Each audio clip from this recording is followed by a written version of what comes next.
ಈ ಮೆತ್ತನೆ ತಂಬಿಟ್ಟನ್ನು ಆರಾಮಾಗಿ 20 ನಿಮಿಷದಲ್ಲಿ ಮಾಡ್ಕೋಬೋದು. ಒಂದು ಬಟ್ಲು ಕೊಡಲೆ ಅದೇ ಒಂದು ಬಟ್ಲಲ್ಲಿ ಬೆಲ್ಲನ ತೊಗೊಳ್ಳಿ. ನಾನು ತೊಗೋಬೋದು, ಇಲ್ಲ ಸ್ವೀಟ್ ಕಡಿಮೆ ತಿಂತೀನಿ ಅನ್ನೋರು 3/4 ಕಪ್ ಬೆಲ್ಲ ತೊಗೋಬೋದು 1 ಕಪ್ ಹುರ್ಗಡ್ಲೆಗೆ.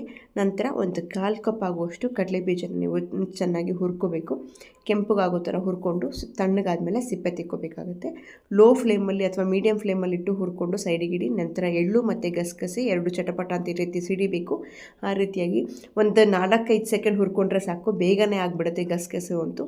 ಎಳ್ಳು ಕೆಂಪಗೆ ಸಿಡಿಯೋ ಥರ ಹುರ್ಕೊಂಡು ನಂತರ ಒಣ ಕೊಬ್ಬರಿ ನಾನು ಪೌಡ್ರ್ ಮಾಡಿ ಇಟ್ಕೊಂಡಿದ್ದೀನಿ.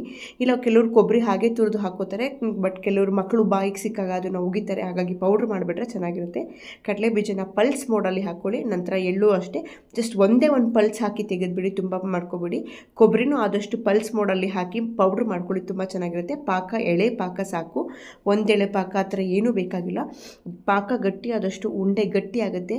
ತಣ್ಣಗಾದ್ಮೇಲೆ ತಿನ್ನೋಕ್ಕೆ ಆಗೋದಿಲ್ಲ, ಅಷ್ಟು ಗಟ್ಟಿ ಆಗುತ್ತೆ. ಹಾಗಾಗಿ ನೀವು ನಂತರ ಎಲ್ಲ ಏನೇನು ಪೌಡ್ರ್ ಮಾಡ್ಕೊಂಡಿದ್ವಿ, ಕಡಲೆ ಬೀಜ, ಎಳ್ಳು ಮತ್ತು ಕೊಬ್ಬರಿ, ಹುರ್ಗಡ್ಲೆನ ಏನೇನು ಪೌಡ್ರ್ ಮಾಡ್ಕೊಂಡಿದ್ವಿ ಎಲ್ಲನೂ ಡ್ರೈ ಮಿಕ್ಸ್ ಮಾಡಿಕೊಂಡು ನಂತರ ಸ್ವಲ್ಪನೇ ಪಾಕನ ನೋಡಿ ನೀವು ಕಲಿಸ್ಕೋಬೇಕಾಗುತ್ತೆ. ಪಾಕ ತುಂಬ ತಣ್ಣಗೆ ಮಾಡ್ಕೊಬೇಡಿ, ಬಿಸಿ ಇದ್ದಂಗೆ ಸ್ವಲ್ಪ ತಣ್ಣಗಾದ ತಕ್ಷಣವೇ ನೀವು ಪಾಕನ ಹಾಕ್ಕೊಂಡು ತೆಳು ಪಾಕನ ಹಾಕೊಂಡು ಕಲಿಸ್ಕೋಬೇಕು. ಆದಷ್ಟು ಪಾಕ ತೆಳು ಇರಲಿ. ಸ್ವಲ್ಪ ಬಿಸಿ ಇದ್ದಂಗೆ ನೀವು ಉಂಡೆ ಕಟ್ತಾ ಹೋದರೆ ಬೇಗ ತುಪ್ಪ ಸವರ್ಕೊಂಡ್ರೆ ಒಂದು ಚೂರು ಏನು ಅಂಟೋದಿಲ್ಲ. ಆರಾಮಾಗಿ ಈ ಶಿವರಾತ್ರಿಗೆ ಒಂದು 20 ನಿಮಿಷದ ಒಳಗೆ ನಿಮಗೆ ಈ ತಂಬಿಟ್ಟು ರೆಡಿ ಆಗುತ್ತೆ. ಎಷ್ಟು ಪ್ರಮಾಣ ಬೇಕೋ ನೀವು ಅಷ್ಟನ್ನು ಮಾಡ್ಕೋಬೋದು. ನಾನು 1 ಕಪ್ ಅಳತೆಯಲ್ಲಿ ನಾನು ತೋರಿಸಿದ್ದೀನಿ. ಇದನ್ನೇ ಹೆಚ್ಚು ಬೇಕು ಅಂದರೆ 2 ಕಪ್ಪಿಗೆ 2 ಕಪ್, 1 ಕಪ್ ಬೆಲ್ಲ ಹಾಕ್ಕೋಬೋದು. ಇನ್ನೊಂದು ಅರ್ಧ ಕಪ್ ಕಡಲೆಕಾಯಿ ಈ ಥರ ಹಾಕ್ಕೋಬೋದು. ತುಂಬಾ ಚೆನ್ನಾಗಿರುತ್ತೆ. ಪಾಕ ತೆಳ್ಳಗಿದ್ದಷ್ಟು ಸಾಫ್ಟಾಗಿ ನೋಡಿ ಎಷ್ಟು ಸಾಫ್ಟಾಗಿ ಬಂದಿದೆ.